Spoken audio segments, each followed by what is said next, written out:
Simple ಆಗಿ ಬರ್ತೀನಿ ಬಿಡಮ್ಮ, ನನಗಿದೆಲ್ಲ ಯಾಕೆ? ಅತ್ತೆ, ಮದುಮಗಳು ಅಂದ್ರೆ ಮದುಮಗಳು ಹಾಗೆ ಇರ್ಬೇಕು. ನಿಮ್ ಮದ್ವೆ ಸಮಯದ ದಿನಾನ ನೆನ್ಪಿಸ್ಕೊಳ್ಳಿ ಅತ್ತೆ. ಅವತ್ತು ನೀವು ಎಷ್ಟು ಸುಂದರವಾಗಿ ರೆಡಿ ಆಗಿದ್ರಿ ಅಂತ. ಹೌದಮ್ಮ, ಆ ದಿನಗಳೇ ಬೇರೆ. ಅದೇ ದಿನಗಳು ಇವಾಗ ನಿಮ್ ಕಣ್ ಮುಂದೆ ಕಾಣಿಸ್ಕೋಬೇಕು. ಆಗ್ಲೇ ನನಗೆ ಸಂತೋಷ ಆಗೋದು. ಕ್ರೆಡಿಟ್ ಎಲ್ಲ ನಿನಗ್ ಬರ್ಬೇಕು ಅಂತ ಎಷ್ಟು ಪ್ರಯತ್ನ ಪಡ್ತಿದ್ಯಾ ಅವನಿ. ನಾನ್ ಮಾತ್ರ ನಿನಗ್ ನೆಕ್ಲೆಸ್ ಸಿಗದೇ ಇರೋ ಹಾಗೆ, ಹೆಸರು ಬರ್ದೇ ಇರೋ ಹಾಗೆ ಮಾಡ್ತೀನಿ.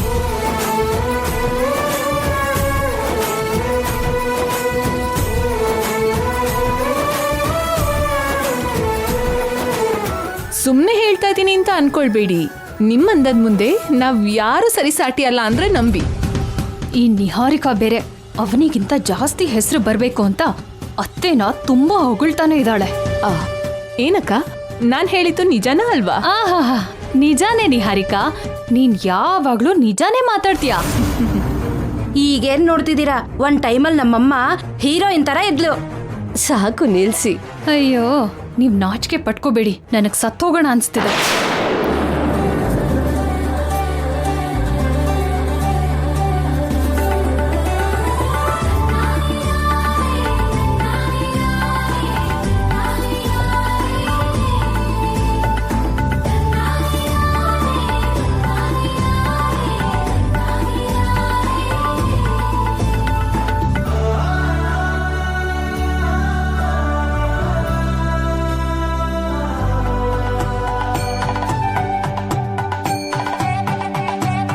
ಅತ್ತೆ, ನಿಮಗೆ ನಮ್ ದೃಷ್ಟಿನೇ ತಾಕತ್ತೋ ಏನೋ.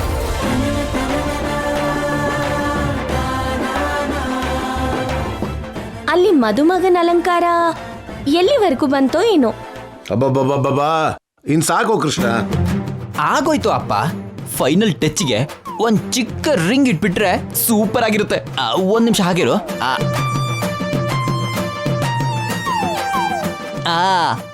ಆಗೋಯ್ತು. ಅಪ್ಪ, ಇವಾಗ ನೋಡ್ಕೊಳ್ಳಿ, ಹಳೆ ಸಿನಿಮಾದ ಹೀರೋ ತರ ನೀವು ಕಾಣ್ತಾ ಇದ್ದೀರಾ. ಮಾವನವ್ರೆ, ಹೇಳ್ಬಾರ್ದು, ಆದ್ರೆ ಇವಾಗ ನೀವು ಹುಡುಗಿ ನೋಡಕ್ ಹೋದ್ರು ಕಣ್ಣು ಮುಚ್ಕೊಂಡು ಹೆಣ್ಣು ಕೊಡ್ತಾರ ನೋಡಿ. ಸುಮ್ನಿರಯ್ಯ, ಏನ ಮಾತುಗಳು. ನಿಜ ಮಾವನವ್ರೆ, ನಿಮಗೇನ್ ಕಡಿಮೆ, ಇನ್ನು ಕೂದ್ಲು ಕೂಡ ಬೆಳ್ಳಗಾಗಿಲ್ಲ, ನೋಡಕ್ ಕೂಡ ಒಳ್ಳೆ ಬಾಡಿ ಬಿಲ್ಡರ್ ತರ ಇದೀರಾ. ನನ್ಗೆ ಶೋಕಿ ಬೇಕಂದ್ರೆ ನೀವು ನನ್ನ ಮಾತು ಕೇಳಿಲ್ಲ. ಅಪ್ಪ, ಆ ಲೇಡಿ ಬ್ಯಾಚ್ ಎಲ್ಲರೂ ಅಮ್ಮನ್ನ ಅಂದವಾಗಿ ರೆಡಿ ಮಾಡ್ತಾ ಇದ್ದಾರೆ. ನಾವು ಅವ್ರನ್ನ ಮೀರಿಸ್ಬೇಕು. ಮದುಮಗಳಿಗಿಂತ ಮದುಮಗನೇ ಚೆನ್ನಾಗಿದ್ದಾನೆ ಅಂತ ನಮಗ್ ಒಳ್ಳೆ ಹೆಸರು ಬರ್ಬೇಕು. ನಾವೆಷ್ಟೇ ರೆಡಿ ಆದ್ರೂ ಕೂಡ ಹೆಣ್ಮಕ್ಳ ಮುಂದೆ ಕೆಲ್ಸಕ್ಕೆ ಬರಲ್ಲ ಕಣಪ್ಪ. ಅವ್ರ ಅಂದವೆಲ್ಲ ಬಣ್ಣ ಬಣ್ಣದ ಸೀರೆಗಳಲ್ಲಿ, ತಳ ಮೀನುಗೋ ಒಡವೆಗಳಲ್ಲಿರುತ್ತೆ. ನಮ್ದೇನಿರುತ್ತೆ, ಒಂದು ಪಂಚೆ, ಒಂದ್ ಶಲ್ಯ. ಈ ಮಾತು ಹೇಳಿದ್ರೆ ನಾನು ಒಪ್ಕೊಳ್ಳಲ್ಲ ಮಾವ. ಬಣ್ಣ ಬಣ್ಣದ ಸೀರೆಯಲ್ಲಿ, ಒಡವೆಯಲ್ಲಿ, ಬಳೆನಲ್ಲಿ, ಬೊಟ್ಟು, ಕಾಡಿಗೆ, ಹೂವಲ್ಲಿ ಅವರ ಅಂದ ಇರುತ್ತೇನೋ. ನಮ್ಮ ಅಂದ ಮಾತ್ರ ನಮ್ಮ ಮೀಸೆಲ್ಲೇ ಇರುತ್ತೆ. ಏನಂತೀಯ ಕೃಷ್ಣ? ಸರಿಯಾಗಿ ಹೇಳ್ದೆ ಬಾಬಾ. ನಾವ್ ಒಂದ್ಸಲ ತೊಡೆ ತಟ್ಟಿ ನಾವ್ ಹೀಗೆ ಮೀಸೆನ ಮೇಲ್ಗಡೆ ಎತ್ಬಿಟ್ರೆ ಹೆಣ್ಮಕ್ಳ ಅಂದ ಎಲ್ಲ ನಮ್ ಮುಂದೆ ಬಂದು ದಾಸಿ ಆಗ್ಬಿಡ್ತಾರೆ. ಎಸ್, ಶಬಾಷ್ ಕೃಷ್ಣ. ಸಾಕ್ ನಿಲ್ಲಿಸ್ತೀರಾ? ಯಾಕೆ, ನೀನ್ ನಮ್ ಜೊತೆ ಸೇರ್ಕೊಳಲ್ವಾ? ಈ ಪ್ರಪಂಚದಲ್ಲಿರೋದು ಎರಡೇ ಅಂದಗಳು. ಏನದು? ಒಂದು ಪ್ರಕೃತಿ, ಇನ್ನೊಂದು ಹೆಣ್ಣು, ಅಷ್ಟೇ. ಹೇಳಬಾರ್ದು, ಆದ್ರೆ ನೀನು ಹೆಂಡತಿ ಮಾತು ಕೇಳೋ ಗಂಡ. ಶ್ರೀಕರ್ ಹೇಳಿದ್ನ ನೀವು ಒಪ್ಕೊಂಡ್ರು ಒಪ್ಕೊಳ್ದೆ ಹೋದ್ರು ಅದೇ ನಗ್ನ ಸತ್ಯ. ತಂದೆ ಮಗ ಇಬ್ರು ಒಂದಾಗೋದ್ರಿ ನಾವು ಗೆಲ್ಲೋಕ್ಕಾಗಲ್ಲ. ಮಾವನವ್ರೆ, ಆವಾಗಿಂದ ನನಗೊಂದು ಮಾತು ಕೇಳಬೇಕು ಅಂತ ಅನಿಸ್ತಿದೆ. ಕೇಳು ಅಂತೀರಾ? ಕೇಳಯ್ಯ. ಹೆಂಗಸರಿಗೆ ನೆಕ್ಲೆಸ್ ಕೊಡ್ತಿದ್ದೀರಾ, ಗಂಡಸರಿಗೆ ಏನು ಇಲ್ವಾ? ಚೈನು, ಬ್ರಾಸ್ಲೆಟು, ಉಂಗ್ರ ಅಂತದ್ದು. ಇಲ್ಲೋಡು ಬಾಬಾ, ಗಂಜಿಗೆ ಉಪ್ಪಿಲ್ಲ ಆದ್ರೆ ಹಾಲಿಗೆ ಸಕ್ಕರೆ ಬೇಕು ಅಂತ ಕೇಳಿದ್ನಂತೆ ನಿನ್ನಂತವನು. ಅಂತ ಗಾದೆ ಮಾತು ಹೇಳ್ಬೇಡ ಕೃಷ್ಣ. ಅಂತ ಮಾತನ್ನ ಅಕ್ಕ ಹೇಳ್ತಾಳೆ ಹೊರತು ನಾನು ಯಾಕೆ ಹೇಳಿ ಹೇಳು? ನೀನ್ ಕೇಳಿರೋ ಡೌಟಿಗೆ ಉತ್ತರ ಕೊಡ್ತೀನಿ, ಕೇಳು.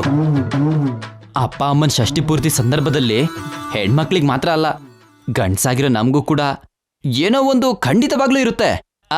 ಈ ವಿಷಯನ ನಾವು ಕೇಳ್ಬೇಕಾಗಿರೋ ಅಗತ್ಯ ಇಲ್ಲ. ಒಂದ್ ವೇಳೆ ನಮ್ಗೇನು ಇಲ್ಲ ಅನ್ಕೊಳ್ಳಿ, ನಮ್ಗಾಗೋ ನಷ್ಟ ಆದ್ರೂ ಏನೋ. ಆದ್ರೂ ಈ ಒಕೇಶನ್ ಅಲ್ಲಿ ನಾವು ಪೇರೆಂಟ್ಸ್ಗೆ ಕೊಡ್ಬೇಕೇ ಹೊರತು ಅವರಿಂದ ನಾವ್ ಯಾವುದೇ ಬಹುಮಾನನೂ ಆಶಿಸಬಾರ್ದು. ಏನೋ ಷಷ್ಠಿ ಪೂರ್ತಿ ನೆನಪಿರುತ್ತೆ ಅಂತ ಕೇಳಿದ್ನೇ ಹೊರತು ಅದ್ರ ಮೇಲೆ ನನಗೆ ಆಸೆ ಇರುತ್ತಾ ಏನು? ಹಾಗಂತ ಅಪ್ಪ ಏನು ಸುಮ್ಮನೆ ಇರಲ್ಲ ಬಿಡು. ಫಂಕ್ಷನ್ ಎಲ್ಲ ಆದ್ಮೇಲೆ ಖರ್ಚಿಗಂತ ಒಬ್ಬೊಬ್ರಿಗೆ 1 ಲಕ್ಷ ಕೊಟ್ಬಿಡ್ತಾರೆ ಅಲ್ವಾ ಅಪ್ಪ? ಆಗ್ಲಿ ಕೃಷ್ಣ, ನಿಮ್ ಸಂತೋಷನೇ ನನ್ ಸಂತೋಷ. ಅಪ್ಪ ದೇವ್ರೆ, ಎಣ್ಣೆ ಖರ್ಚಿಗೆ ಆಗೋಯ್ತು. ಒಟ್ನಲ್ಲಿ ಅಪ್ಪನ್ ಸಿಕ್ಕಾಕ್ಸಿದ್ರಿ. ನೋಡು ಅಪ್ಪ, ಈ ಬ್ರದರ್ ಹೇಗೆ ಹೇಳ್ತಾ ಇದ್ದಾನೆ. ಏಯ್, ತಮಾಷೆಗೆ ಹೇಳ್ದ ಬಿಡು. ಸರಿ, ನೀವಿಲ್ಲ ಇರಿ. ಅಲ್ಲಿ ಮದುಮಗಳ ಅಲಂಕಾರ ಎಲ್ಲಿವರೆಗೂ ಬಂತು ಅಂತ ನಾನು ಹೋಗಿ ನೋಡ್ಕೊಂಬರ್ತೀನಿ. ಬಾಬಾ ಕೂತ್ಕೊಳ್ಳಿ ಮಾವ, ನೀವು ಕೂತ್ಕೊಳ್ಳಿ. ನೀನು ಕೂಡ ರಿಂಗ್ ಮಾಡ್ಕೋ.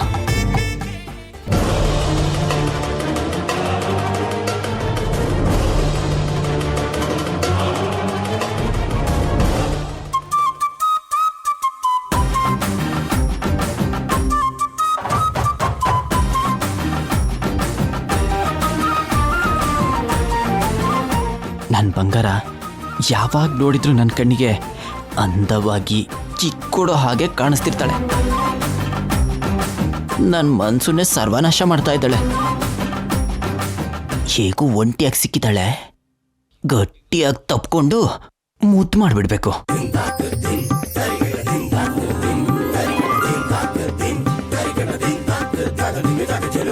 ಬಂಗಾರ! ಏನ್ ಕೃಷ್ಣ, ಕೋಪ ಬರ್ಸ್ಬೇಡ. ವಾಟ್ ಹ್ಯಾಪನ್ ಬಂಗಾರ? ಮೊದ್ಲೇ ಮೂಡ್ ಔಟ್ ಆಗಿದೆ, ಇನ್ನೂ ತಲೆ ಕೆಡಿಸ್ಬೇಡ. ನಿನ್ ಮೂಡ್ನ ಸರಿ ಮಾಡೋ ಮಂತ್ರ ನನ್ನ ಹತ್ರ ಇದೆ. ಕಮಾನ್ ಲಡ್ಡು. ಹೇಳಿದ್ರೆ ಅರ್ಥ ಆಗಲ್ವಾ? ಇವಾಗ ಏನಾಯ್ತು ಅಂತ ನನಗೆ ಹೇಳ್ಬೋದಲ್ವಾ ಬಂಗಾರ? ಇವಾಗ ನನ್ನ ಏನು ಕೇಳ್ಬೇಡ. ನನ್ನ ಅರ್ಧಂಗಿನ ಯಾರು ಡಿಸ್ಟರ್ಬ್ ಮಾಡಿದ್ರು, ಯಾಕೆ ಡಿಸ್ಟರ್ಬ್ ಮಾಡಿದ್ರು ಅಂತ ತಿಳ್ಕೊಳ್ಳೋ ಅಧಿಕಾರ ನನಗಿದೆ. ಇವಾಗ ನೀನು ಅಷ್ಟು ಆಳವಾಗಿ ಯೋಚನೆ ಮಾಡೋ ಅವಶ್ಯಕತೆ ಇಲ್ಲ. ನಾನು 1 ಗಂಟೆ ಹೊರಗಡೆ ಹೋಗಿ ಬರ್ತೀನಿ, ನೀನು ಇಲ್ಲೆಲ್ಲ ಮ್ಯಾನೇಜ್ ಮಾಡು. ಫಂಕ್ಷನ್ ನಡೀತಾ ಇದೆಯಲ್ವಾ? ಹಾ, ಇದೇನ್ ನಮ್ಮ ಮದ್ವೆ ದಿನ ಅಲ್ಲ, ಅವ್ರದ್ದು ಷಷ್ಠಿ ಪೂರ್ತಿ. ಇದು ಪೂರ್ತಿ ಆದ್ಮೇಲೆ ಹೋಗ್ಬೋದಲ್ವಾ ಬಂಗಾರ? ಇವಾಗ್ಲೇ ಹೋಗ್ಬೇಕು. ಅಷ್ಟಕ್ಕೂ ಇಷ್ಟೊಂದು ಅರ್ಜೆಂಟ್ ಯಾಕೆ? ನಾನು ಒಬ್ನೇ ಬಿಟ್ಟು ನೀನು ಒಬ್ಳೆ ಹೋಗೋದಂದ್ರೇನು? ಯಾವ ಕೆಲಸದ ಮೇಲೆ ಹೋಗ್ತಾ ಇದೀಯಾ? ಆದ್ಮೇಲೆ ಎಲ್ಲ ಗೊತ್ತಾಗತ್ತೆ ಬಿಡು. ನನಗೆ ಹೇಳ್ದೆ ಇರೋಷ್ಟು ರಹಸ್ಯನಾ? ಅರ್ಥ ಮಾಡ್ಕೊಳ್ದೆ ಯಾಕೆ ವಾದ ಮಾಡ್ತಿದ್ಯಾ? ವಿಷಯ ಏನು ಅಂತ ಕೇಳ್ತಾ ಇದ್ರೆ ವಾದಿಸ್ತಿದ್ದೀನಿ ಅಂತಿದ್ಯಲ್ಲ. ನಿನಗೊಂದ್ ವೇಳೆ ಹೇಳ್ದೆ ಹೋಗಿದ್ರೆ ಏನ್ ಮಾಡ್ತಿದ್ದೆ? ಇವತ್ತು ಯಾಕೆ ನನ್ನ ಜೊತೆ ಹೀಗೆ ಮಾತಾಡ್ತಾ ಇದೀಯಾ ಬಂಗಾರ? ಹೇಳ್ದಷ್ಟು ಮಾಡು. 1/2 ಗಂಟೆಲಿ ಬಂದ್ಬಿಡ್ತಾಳೆ ಅಂತ ನಾನು ಬರೋವರೆಗೂ ಇಲ್ಲೆಲ್ಲ ಮ್ಯಾನೇಜ್ ಮಾಡು. ಅರ್ಥ ಆಯ್ತಾ? ಬಂಗಾರ, ಬಂಗಾರ. ನಿಹಾರಿಕಾ ಇವತ್ತು ತುಂಬ ವಿಚಿತ್ರವಾಗಿ ಆಡ್ತಾ ಇದ್ದಾಳೆ. ನನ್ನ ಬಂಗಾರ ಮೂಡ್ ಔಟ್ ಆಗಿದ್ದಾಳೆ ಅಂದರೆ ಯಾರಿಗೊತ್ತು ದಿನ ಚೆನ್ನಾಗಿಲ್ಲ ಅಂತ ಅರ್ಥ. ಯಾವ ಬಾಂಬ್ನ ಬ್ಲಾಸ್ಟ್ ಮಾಡೋಕ್ಕೆ ಹೋದ್ಲೋ ಏನು?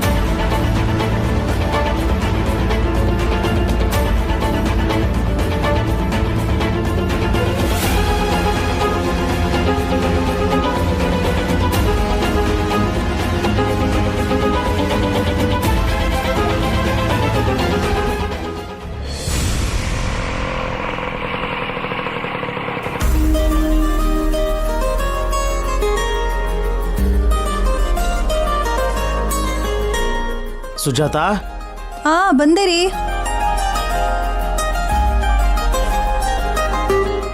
ನಿಮಗೋಸ್ಕರನೇ ಕಾಯ್ತಿದ್ದೆ. ಮೊದಲು ಸೌಮ್ಯಾಗ ಲಂಚ್ ಬಾಕ್ಸ್ ಕೊಟ್ಬಿಡೋಣ, ಆಮೇಲೆ ನೀವು ಆಟೋ ಸ್ಟ್ಯಾಂಡ್ ಹತ್ರ ಹೋಗ್ಬೋದು. ನೀನು ಯಾಕೆ? ನಾನೇ ಸ್ಕೂಲ್ ಹತ್ರ ಕೊಟ್ಬಿಡ್ತೀನಿ ಬಿಡು. ನಾನು ಬರ್ತೀನಿ ರೀ. ನೀನು ಯಾಕೆ ಬರ್ತೀಯ ಸುಜಾತ? ಸುಮ್ಮನೆ ಮನೇಲಿ ಇದು ಮಾಡೋದೇನಿದೆ? ಏನಾಯ್ತು? ಯಾಕೆ ಗಾಬರಿ ಆಗಿದೆಯಾ? ಹೇಳು ಸುಜಾತ. ಬೆಳಗ್ಗೆ ನೀವು ಸೌಮ್ಯನ ಸ್ಕೂಲಿಗೆ ಕರ್ಕೊಂಡು ಹೋದ್ಮೇಲೆ ಏನು ನಡೀತಂದ್ರೆ,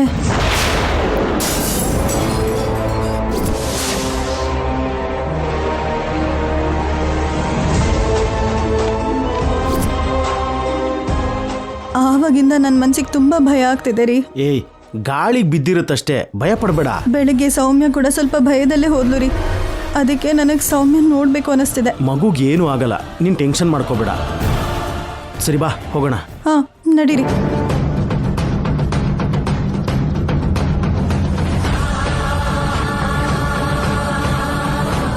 ಸ್ವಲ್ಪ ಬೇಗ ಹೋಗಿ. ಹಾಂ. ಇನ್ ಕೆಳಗಡೆ ಹೋಗೋಣವಾ? ಬರ್ಬೇಕಾಗಿರೋ ಗೆಸ್ಟು ಇನ್ನೂ ಸ್ವಲ್ಪ ಜನ ಇದ್ದಾರೆ. 1/2 ಗಂಟೆ ಕಾದ್ ಹೋಗೋಣ. ನಿಹಾರಿಕಾ 5 ನಿಮಿಷದಲ್ಲಿ ಬರ್ತೀನಿ ಅಂತ ಹೇಳೋದ್ಲು, ಇನ್ನೂ ಯಾಕೆ ಬರ್ಲಿಲ್ಲ? ಕೆಳಗಡೆ ಫಂಕ್ಷನ್ ಏರ್ಪಾಡ್ನ ನೋಡ್ಕೊಳ್ಳೋ ತರ ಇದ್ದಾಳೆ. ನಿಜವಾಗ್ಲೂ ನಿಹಾರಿಕಾ ಅಷ್ಟು ಜವಾಬ್ದಾರಿ ತಗೊಂಡ್ರೆ ತುಂಬಾ ಸಂತೋಷನೇ. ನೀನ್ ಹೀಗ್ ಮಾತಾಡಿದ್ರೇನೆ ನನ್ಗಿಷ್ಟ ಆಗಲ್ಲ ಅವನಿ. ಜವಾಬ್ದಾರಿ ಎಲ್ಲ ನಿಂದೆ ಅನ್ನೋ ಹಾಗೆ, ನಮ್ದೇನೋ ಇಲ್ಲ ಅನ್ನೋ ಹಾಗೆ ನಮ್ಮನ್ನ ಕೀಳಾಗಿ ನೋಡ್ತಾ ಇರ್ತೀಯ. ಏನೋ ಮಾತಿನ ವರ್ಷೆಗೆ ಹೇಳ್ದೆ ಅಕ್ಕ. ಮಾತಿನ ವರ್ಷೆಗೆ ಹೇಳೋದು ಅಂದ್ರೇನು? ಅತ್ತೆ ದೃಷ್ಟಿಲಿ ಎಷ್ಟು ಕೀಳಾಗಿರ್ತೀವಿ. ನಾನು ಹಾಗೆ ಅನ್ಕೊಳ್ಳಿಲ್ಲ ಲಾವಣ್ಯ. ಯಾಕೆ ಅನ್ಕೊಳಲ್ಲ ಅತ್ತೆ? ಒಂದ್ ಮಾತನ್ನ 10 ಸಾರಿ ಹೇಳಿದ್ರೆ ಯಾರ್ ಮನ್ಸಾದ್ರೂ ಬದ್ಲಾಗೋಗುತ್ತೆ.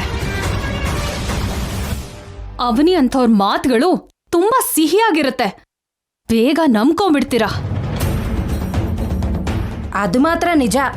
ಅಮ್ಮ ಇನ್ನೂ ಸರಿ, ಬೇಗ ಬುಟ್ಟಿಗೆ ಬಿದ್ದೋಗ್ತಾಳೆ. ನಿಹಾರಿಕಾ ಬಗ್ಗೆ ನಾನು ಹೇಳಿದ್ರಲ್ಲಿ ತಪ್ಪೇನಿದೆ? ನಾನ್ ಮೊದ್ಲಿಂದಾನು ಗಮನಿಸ್ತಾನೆ ಇದ್ದೀನಿ. ಈ ಮನೇಲಿ ನನಗಾಗ್ಲಿ, ನಿಹಾರಿಕಾಗಾಗ್ಲಿ, ವಸಂತ ಅದ್ಕೆಗಾಗ್ಲಿ ಹೆಸರು ಬರೋದು ನಿನಗೊಂಚೂರು ಇಷ್ಟ ಇಲ್ಲ. ಲಾವಣ್ಯ, ಚಿಕ್ಕ ಮಕ್ಕಳ ಹಾಗೆ ಏನ್ ಜಗಳ? ಇಂಥ ಸಮಯದಲ್ಲಿ ನೀವೊಬ್ರಿಗೊಬ್ರು ತಪ್ಪಾಗಿ ಮಾತಾಡ್ಕೋಬಾರ್ದು. ಆ ಮಾತನ್ನ ಅವನಿಗೆ ಹೇಳಿಯತ್ತೆ. ಸರಿ ಅಕ್ಕ. ನಿಹಾರಿಕಾ ಫಂಕ್ಷನ್ ಏರ್ಪಾಟಲ್ಲಿ ಇದ್ದಾಳೆ ಅಂತ ನೀ ಹೇಳ್ದೆ ಅಲ್ವಾ? ಏನ್ ಮಾಡ್ತಾ ಇದ್ದಾಳೋ ನಾನು ಹೋಗಿ ನೋಡ್ಕೊಂಡು ಬರ್ತೀನಿ, ಆಮೇಲೆ ಮಾತಾಡೋಣ.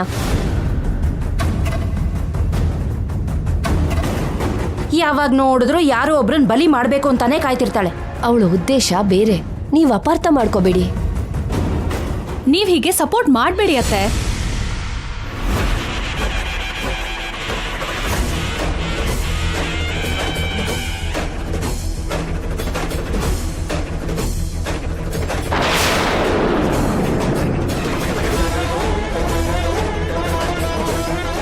ಅಮ್ಮ ಅವನಿ, ಆ ಹೇಳಿ. ನಮ್ಮನ್ನ ಇಲ್ಲಿಗೆಲ್ಲ ಬರೋಕ್ ಹೇಳ್ಬಿಟ್ಟು ನೀವು ಮೇಲ್ಗಡೆ ರೂಮಲ್ಲಿ ಏನ್ ಮಾಡ್ತಾ ಇದ್ರಿ? ಅತ್ತೆ ಮಾವನ್ನ ಅಲಂಕಾರ ಮಾಡೋ ಕೆಲ್ಸದಲ್ಲಿದ್ದೀವಿ. ಇನ್ನೂ ರೆಡಿ ಆಗಿಲ್ವಾ? ಆಗೋಯ್ತು. ಮತ್ತಿನ್ಯಾಕ್ ತಡ? ಕೆಲವರು ಬಂಧುಗಳು ಬರ್ಬೇಕಿತ್ತು, ಅವ್ರಿಗೆ ವೇಟ್ ಮಾಡ್ತಾ ಇದೀವಿ. ಸರಿ.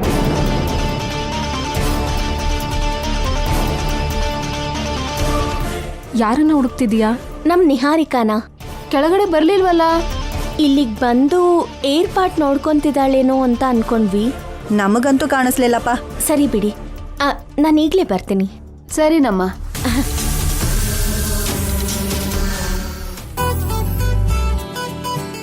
ಇನ್ನು ನಾವು ಕೆಳಗಡೆಗೆ ಹೋಗೋದು ಒಳ್ಳೇದೇನೋ ಮಾವನವ್ರೆ. ಏನವನಿ, ಇಲ್ಲಿ ಹುಡುಗ ರೆಡಿ, ಅಲ್ಲಿ ಹುಡುಗಿ ರೆಡಿನಾ? ಅತ್ತೆ ರೆಡಿ ಬಾವಾ. ಹಾಗಿದ್ಮೇಲೆ ಎಲ್ಲ ಕೆಳಗೆ ಹೋಗೋಣವಾ? ಬಾವಾ, ನಿಹಾರಿಕಾನ ನಾನು ಹುಡುಕ್ತಾ ಇದ್ದೀನಿ.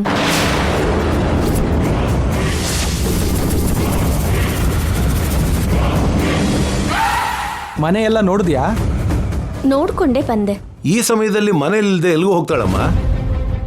ಯಾರ ಬಗ್ಗೆ ಆದ್ರೂ ಒಂದು ಕ್ಲಾರಿಟಿಯಿಂದ ಹೇಳ್ಬೋದಾದ್ರೆ ನಿಹಾರಿಕಾ ಬಗ್ಗೆ ಅಷ್ಟು ಸುಲಭವಾಗಿ ಹೇಳೋದಕ್ಕಾಗಲ್ವಲ್ಲ ಮಾವ? ಹೊರಗಡೆ ಹೋಗ್ಬೇಡ ಬಂಗಾರ ಅಂದೆ. ನನ್ನ ಮಾತು ಕೇಳ್ದೇ ಹೋದ್ಲು. ಅವನಿಗೆ ಅನುಮಾನ ಶುರುವಾಗಿದೆ ಅಂದ್ರೆ ನಿಹಾರಿಕನಿಗೆ ಬ್ಯಾಡ್ ಟೈಮ್ ಶುರುವಾಗಿದೆ ಅಂತ ಅರ್ಥ. ಕೃಷ್ಣ ಬಾವ, ಏನವನಿ? ನಿಮ್ ಧರ್ಮ ಪತ್ನಿ ಎಲ್ಲಿಗೆ ಹೋಗಿದ್ದಾರೆ? ಧರ್ಮ ಪತ್ನಿನ? ಅವಳು ಯಾರು? ಅದೇ ಬಾವ, ನಿನ್ ಬಂಗಾರ. ನಿಹಾರಿಕನ್ ಬಗ್ಗೆನಾ? ಅಂದ್ಹಾಗೆ ಹೇಳಕ್ ಮರ್ತೋದೆ. ನಿಹಾರಿಕಾ ಒಂದು ಅರ್ಧ ಗಂಟೆಲಿ ಬರ್ತೀನಿ ಅಂತ ಹೇಳಿ ಹೊರಗಡೆ ಹೋದ್ಲು.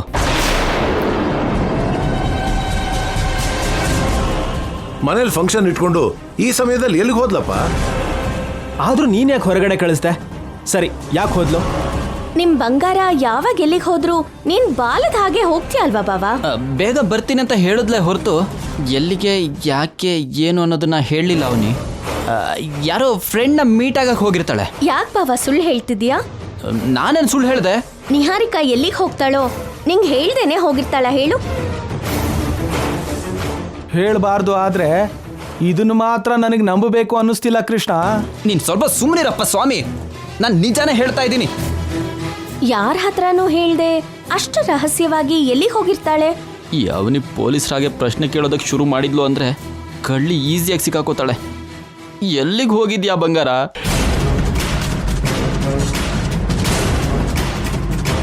ಬೇಗ ಕೆಲಸ ಮುಗಿಸ್ಕೊಂಡು ಮನೆಗೆ ಹೋಗ್ಬಿಡ್ಬೇಕು, ಇಲ್ಲ ಅಂದ್ರೆ ಮನೆಯವ್ರಿಗೆ ಅನುಮಾನ ಬರುತ್ತೆ.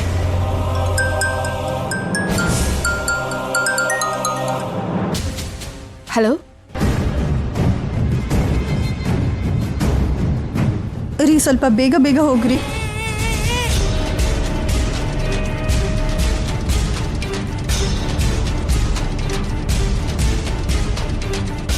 ಮಗು ವಿಷಯದಲ್ಲಿ ನೀನು ಬೆಳಿಗ್ಗೆಯಿಂದ ವಿಚಿತ್ರವಾಗಿ ಆಡ್ತಾ ಇದೆಯಾ. ನಿನ್ನ ಆತಂಕ ನೋಡ್ತಾ ಇದ್ರೆ ನನಗೂ ಗಾಬರಿ ಆಗ್ತಾ ಇದೆ. ಇಷ್ಟು ವರ್ಷದಲ್ಲಿ ನಾನು ಸೌಮ್ಯ ವಿಷಯದಲ್ಲಿ ಯಾವತ್ತಾದರೂ ಇಷ್ಟು ಟೆನ್ಷನ್ ಮಾಡ್ಕೊಂಡಿದ್ದೀನ ಹೇಳಿ? ಇವತ್ತು ಮಾತ್ರ ನನಗೆ ಸೌಮ್ಯ ವಿಷಯದಲ್ಲಿ ನನ್ನ ಮನಸ್ಸು ತುಂಬ ಭಯ ಪಡ್ತಿದೆ. ಸರಿ, ಹಾಗಾದ್ರೆ ಇರ್ತೀನಿ. ಏನ್ರಿ? ಏನು ಸುಜಾತ? ಸೌಮ್ಯಗೆ ಲಂಚ್ ಬಾಕ್ಸ್ ಕೊಡೋದಲ್ದೆ ಇವತ್ತು ಸ್ಕೂಲಲ್ಲಿ ಪರ್ಮಿಷನ್ ಕೇಳಿ ಮನೆಗೆ ಕರ್ಕೊಂಡು ಹೋಗೋಣ. ಅಲ್ಲ, ಹತ್ತಿರದಲ್ಲಿ ಎಕ್ಸಾಮ್ ಇದೆಯಲ್ಲ, ಹಾಗೆಲ್ಲ ಕಳಿಸಲ್ವೋ ಏನೋ?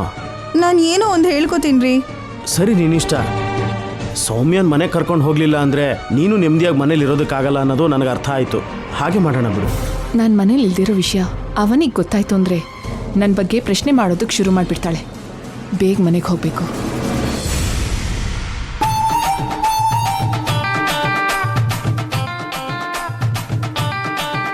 ಬಂದಿರೋ ಎಲ್ಲರೂ ಇಲ್ಲಿ ಕಾಯ್ತಾ ಇದ್ದೀವಿ.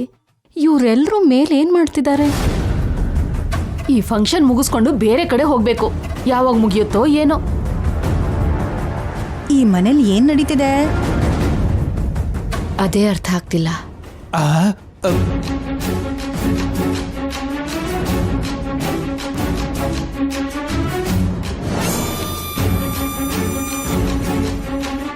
ಫೋನ್ ರಿಂಗ್ ಆಗ್ತಾ ಇದೆ, ಆದ್ರೆ ರಿಸೀವ್ ಮಾಡ್ತಿಲ್ಲಮ್ಮ. ಅತ್ತೆ ಅವ್ರೆ, ಏನ್ ನಿನ್ನ ಅವಸರ? ಇನ್ ಸ್ವಲ್ಪ ಹೊತ್ತಾದ್ರೆ ಷಷ್ಠಿ ಪೂರ್ತಿಗೆ ಬಂದಿರೋ ಬಂಧುಗಳು ಇರೋ ತರ ಇಲ್ಲ. ಯಾರು ವೇಟ್ ಮಾಡೋರ್ ತರ ಕಾಣ್ತಿಲ್ಲ. ನಿಹಾರಿಕಾಗೋಸ್ಕರ ವೇಟ್ ಮಾಡೋದು ಯಾಕೆ ಅತ್ತೆ? ಫಂಕ್ಷನ್ ಶುರು ಮಾಡೋಣ, ಅವಳು ಬಂದು ಜಾಯ್ನ್ ಆಗ್ತಾಳೆ. ನಿಹಾರಿಕಾ ಬಗ್ಗೆ ಎಲ್ರೂ ಕೇಳ್ತಾರೆ, ಅವ್ರಿಗೇನು ಉತ್ತರ ಕೊಡ್ಲಿ ನಾನು? ಆದ್ರೂ ನಿಹಾರಿಕಾ ಈ ಸಮಯದಲ್ಲಿ ಹೀಗೆ ಮಾಡೋದು ಯಾಕೆ ಕೃಷ್ಣ? ಅದ್ ನನಗೇನ್ ಗೊತ್ತಪ್ಪ. ಹೇಳ್ಬಾರ್ದು ಆದ್ರೆ ಬಾವಾ, ಸ್ವಲ್ಪ ಸುಮ್ನಿರು. ಹೇಳ್ಬಾರ್ದು ಅಂತಾನೆ ಎಲ್ಲ ಹೇಳ್ಬಿಡ್ತೀಯ ನೀನು. ದೊಡ್ಡ ಶಬ್ದ ಮಡಕೆಗೆ ನಷ್ಟ ಅನ್ನೋ ಹಾಗೆ ನೀವು ಜೋರಾಗಿ ಮಾತಾಡಬೇಡಿ. ಬಂಧುಗಳಿಗೆ ಕೇಳಿಸಿದ್ರೆ ನಮಗೆ ನಷ್ಟ. ನಿನಗ್ ಹೇಳ್ದೇನೆ ಹೋಗೋದು ಅಂದ್ರೇನು ಕೃಷ್ಣ? ಅವನಿಗೆ ಏನು ಹುಚ್ಚಿಡ್ತೋ ಏನೋ, ಯಾಕೆ ಓದ್ಲು ಅಂತ ನನಗೇನು ಗೊತ್ತು? ನನಗೆ ಮಾತ್ರ ಎಷ್ಟು ಸಲ ಅಂತ ಕೇಳ್ತೀರಾ ನೀವು? ನಾನೇನು ಒಳ್ಳೆ ಕೋಳಿನ ಬುಟ್ಟಿ ಒಳಗಡೆ ಮುಚ್ಚಿಟ್ಟಿರೋ ಹಾಗೆ ಮುಚ್ಚಿಟ್ಟಿದ್ದೀನ ಹೇಗೆ? ನನ್ ಬಂಗಾರ, ನನ್ ಬೆಳ್ಳಿ, ನನ್ ಹಿತ್ತಾಳೆ ಅಂತ ಸೆರೆಗೆ ಹಿಡ್ಕೊಂಡು ತಿರುಗ್ತಾ ಇರ್ತೀಯ ಅಲ್ವಾ ಅಣ್ಣ? ಈ ಮಾತನ್ನ ನೀನೇ ಹೇಳ್ಬೇಕು ನೋಡು. ನಾನು ಸೆರಗ್ ಮಾತ್ರ ಹಿಡ್ಕೊಂಡು ತಿರುಗ್ತೀನಿ, ನೀನು ನಿನ್ನ ಹೆಂಡತಿ ಸುತ್ತ ದೇವಸ್ಥಾನದಲ್ಲಿ ಪ್ರದಕ್ಷಿಣೆ ಹಾಕುವಾಗ ತಿರುಗ್ತಾ ಇರ್ತೀಯ. ಅಷ್ಟೇನಾ? ಹೆಂಡತಿ ಸೀರೆ ಮಡ್ಚಿಡ್ತಾನೆ, ನಿದ್ರೆ ಮಾಡ್ಬೇಕಾದ್ರೆ ಕಾಲೊತ್ತಾನೆ, ಅವನಿಗೆ ಹೇಳಿದ್ರೆ ಸಾಕು ಮನೆ ಮುಂದೆ ರಂಗೋಲಿ ಕೂಡ ಹಾಕ್ತಾನೆ. ಹೇಳ್ಬಾರ್ದು ಆದ್ರೆ ಹೆಂಡತಿ ಗುಲಾಮ ಒಂದು ಉದಾಹರಣೆ ಹೇಳಿ ಅಂತ ಕೇಳಿದ್ರೆ ಟಕ್ ಅಂತ ಶ್ರೀಕರ್ ಹೆಸರು ಹೇಳ್ಬೋದು. ಹೆಂಡತಿ ಹಿಂದೆ ತಿರುಗೋ ವಿಷಯದಲ್ಲಿ ನೀನ್ ಕೃಷ್ಣನ್ ಬಗ್ಗೆ ಹೇಳೋದಕ್ಕೆ ಸರಿ ಹೋಗಲ್ಲ ಶ್ರೀಕರ್. ಹೆಂಡತಿ ಮೇಲ್ ಪ್ರೀತಿ ಇರೋ ಯಾವ ಗಂಡ ಆದ್ರೂ ಹೀಗೆ ಮಾಡ್ತಾರೆ. ತಪ್ಪೇನಿದೆ? ನಿನ್ ಗಂಡಂಗೇನೋ ಶೇರ್ಸ್ ಹುಚ್ಚು, ನಿನ್ ಗಂಡಂಗೇನೋ ಇಸ್ಪೀಟ್ ಹುಚ್ಚು. ನಿಮಗ್ ಸೇವೆ ಮಾಡೋ ಅಂತ ಸಮಯ ನಿಮ್ ಗಂಡಂದ್ರಿಗೆ ಎಲ್ಲಿದೆ? ನಿಲ್ಸಮ್ಮ. ಸಮಯ ಸಂದರ್ಭ ಇಲ್ದೇನೆ ಏನ್ ನಿಮ್ ಜಗಳಗಳು? ಫಂಕ್ಷನ್ನಲ್ಲೂ ಇಂಥ ಜಗಳಗಳೇನು ನಡೆಯುತ್ತೆ ಅನ್ನೋ ಭಯದಿಂದಾನೆ ನಾನ್ ಬೇಡ ಅಂತ ಹೇಳಿದ್ದು. ನೀವೇ ನನ್ ಮಾತು ಕೇಳಲಿಲ್ಲ. ನಿಹಾರಿಕಾ ಹೀಗ್ ಮಾಡ್ತಾಳೆ ಅಂತ ನಾವ್ ಅನ್ಕೊಂಡಿರ್ಲಿಲ್ವಲ್ಲ ಅತ್ತೆ. ಒಂದ್ ಅರ್ಧ ಗಂಟೆ ಕಾಯೋಣ.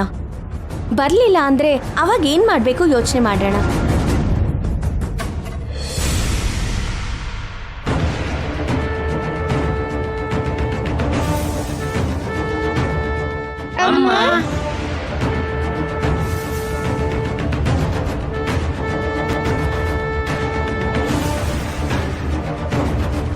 ಸೌಮ್ಯ, ಏನಾಯ್ತು ಸೌಮ್ಯ, ಇಲ್ಲೇ ನಿಂತಿದ್ಯಾ?